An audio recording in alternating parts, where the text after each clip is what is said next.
Te levantas con la boca seca, con una sensación pastosa por las mañanas, incluso durante el día, pero no estás tomando ningún medicamento que lo explique y tampoco roncas por las noches. Y te preguntas cómo es que te pasa esto a ti. La verdad es que cuando se presenta este síntoma, lo primero que hay que valorar es el tipo de medicación que estás tomando y también si duermes con la boca abierta. Pero estas no son las únicas causas, hay otras causas que son menos evidentes y a veces se suman entre sí. Y de esto vamos a hablar ahora. Entonces, ¿qué más puede explicar que la boca esté seca si no estás tomando medicamentos y tampoco roncas? Pues en primer lugar, la primera posibilidad es que produzcas poca saliva de base, sobre todo cuando llega la noche. Piensa en tus glándulas salivares como si fueran bombas de agua. No es que estén rotas, no es que estén averiadas, siguen funcionando, pero ya no tienen el mismo margen que tenían antes. Esto puede pasar con los años, lo que no significa esto que con la edad las glándulas fallen necesariamente, sino que significa algo que es más simple, que algunas personas tienen una reserva funcional más baja y esto significará que tienen menos margen y que estas glándulas ya no responden con la misma fuerza. ¿Qué pasa durante el día? Que esto se nota menos. ¿Por qué? Porque al hablar, al masticar, al comer, vas estimulando la producción de saliva.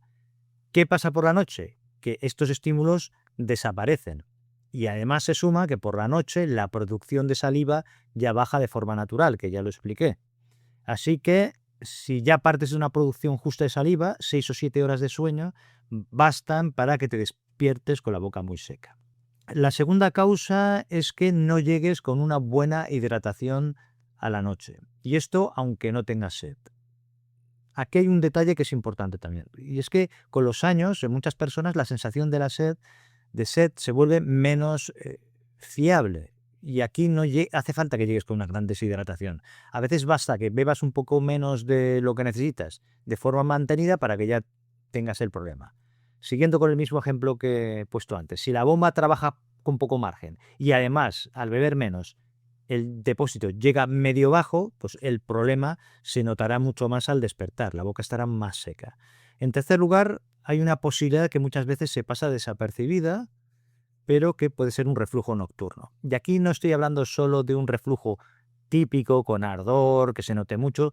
Hay personas que tienen reflujo al acostarse o mientras duermen, pero no notan acidez. Lo que notan es otra cosa, es como un carraspeo por la mañana, tos seca nocturna, una garganta irritada al despertar, sabor amargo, una sensación de boca y garganta secas. En este caso, la persona piensa que le falta saliva. Y a veces puede ser que sea verdad.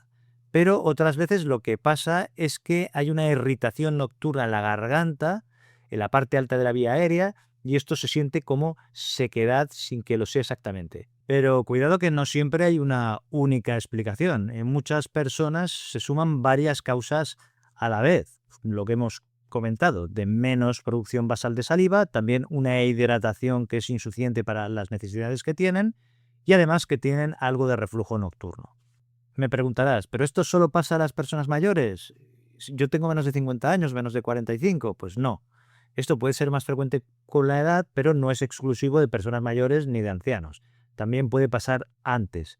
Si produces menos saliva de base, si llegas corto de hidratación a la noche o si tienes reflujo nocturno sin darte cuenta, por ejemplo. ¿Y qué pasa con el síndrome de Sjögren? Aquí hay que hacer un matiz importante. Cuando alguien tiene la boca seca y no toma medicamentos, no ronca, en fin, es fácil que a veces llegue a la conclusión por su cuenta de que es un síndrome de Sjögren.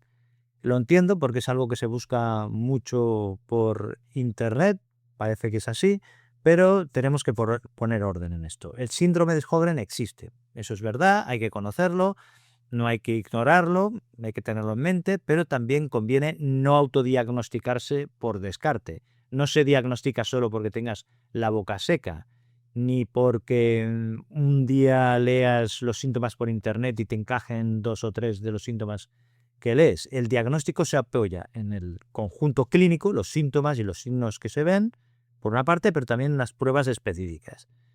Y con frecuencia incluye una analítica, estas pruebas que comento, como por ejemplo la anti-SSA, anti-SSB y a veces pruebas más específicas inmunológicas que no vienen al caso.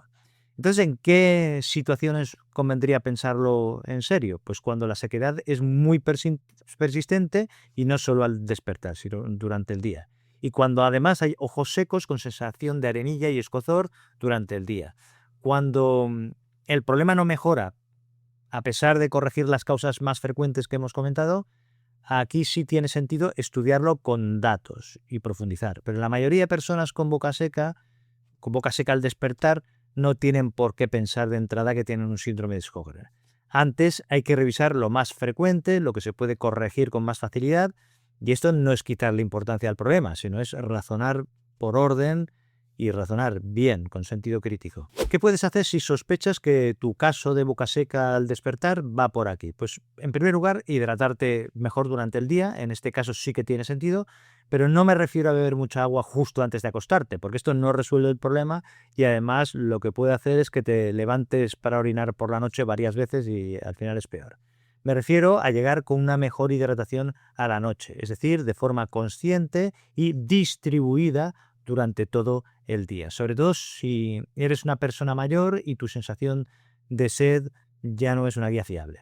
En segundo lugar, piensa en el reflujo nocturno si ves que hay pistas. ¿A qué me refiero? Pues si además de la boca seca notas un carraspeo crónico, tos seca nocturna, irritación de garganta, un sabor amargo al despertar, pues lo comentas con tu médico para que lo valore, porque esta puede ser una causa bastante frecuente y muchas veces pasa desapercibida.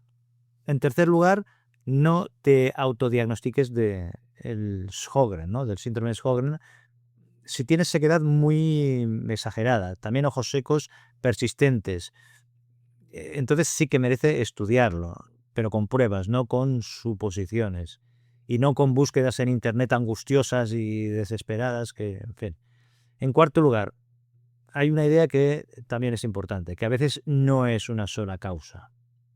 A veces tienes una producción de saliva que es algo justa, duermes peor de lo que crees, a veces bebes menos de lo que necesitas y además también tienes algo de reflujo. Y todo esto va sumando y va complicando la situación. En este vídeo respondo a una pregunta muy concreta.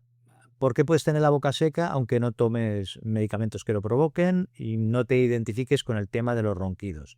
Pero si no has visto el vídeo principal, te lo recomiendo porque allí te explico con más detenimiento cuáles son estas causas que sí que son muy frecuentes, estas dos causas, y que siguen siendo las principales, aunque a veces la persona ni siquiera es consciente de ello. Y cuidado, el que no te oigas roncar por la noche no garantiza al 100% que no haya algo de respiración bucal nocturna. A veces pasa de forma intermitente o la persona ni siquiera se da cuenta. Y como digo, muchas personas creen que hay una sola causa de la boca seca, pero las causas no compiten entre ellas. Muchas veces se combinan, como he explicado antes, y es importante entender el cuadro completo para cambiar la situación. Te lo dejo aquí. Un abrazo, cuídate y nos vemos en el vídeo.